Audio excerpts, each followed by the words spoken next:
काजल ने पैर पकड़कर माफ़ी मांगी और कहा है, मुझे माफ़ कर दीजिए, मेरे कर्मों की सज़ा ही मुझे मिल रही है। बिंदी सीरियल के आने वाले एपिसोड में आप सबको देखने को मिलेगा कि बिंदी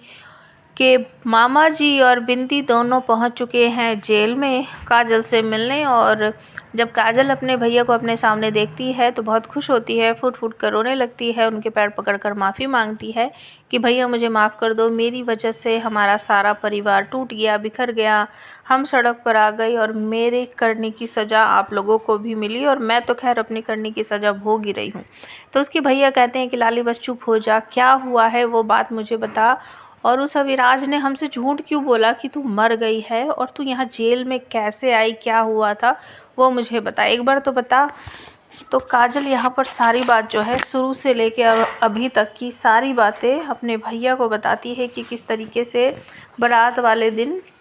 अविराज कमरे में आया और उसने बहुत सारी चिकनी चुपड़ी बातें की और काजल उसकी बातों में फंस गई। फिर उन दोनों ने जाके मंदिर में शादी कर ली, किस तरीके से सब कुछ हुआ था वो उसने अपने भैया को बताया कि अविराज के पास कोई घर नहीं था तो वो अपने भैया जी के घर ले गया। उसके भैया जी जो हैं वो एक तरह के गुंडे थे, उनकी वाइफ भी थी, प्रेग्नेंट थी, और भैया जी ने कहा कि जब तक कि अविराज का कोई घर वर नहीं बना लेता, ये मिल नहीं जाता इसको, तब तक ये दोनों हमारे साथ हमारे आउट हाउस में ही रह लेंगे। लेकिन वो भैया जी जो थे वो बहुत ही बैड से कैरेक्टर के थे, वो अपनी पत्नी के साथ मारपीट भी करते थे, मैंने कितनी बार देखा।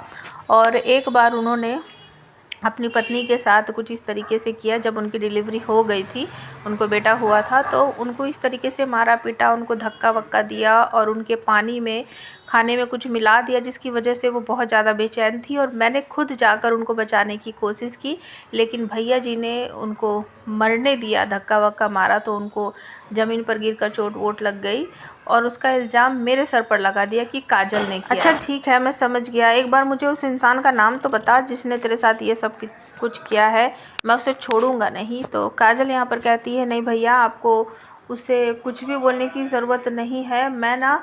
बस आपसे ये चाहती हूँ भैया, अविराज को या किसी और को बिल्कुल भी पता ना चले कि बिंदी मेरी और अविराज की बेटी है, आपको उन सारे लोगों से बचा कर रखना है मेरी बिंदी को। तो भैया यहाँ पर वादा कर देते हैं कि ठीक है, मैं किसी को भी नहीं बताऊँगा और मैं बहुत जल्दी तुझे जेल से बाहर निकाल दूँगा। तो ये सारी बातें करने के बाद सौरभ जेल से चला जाता है बाहर।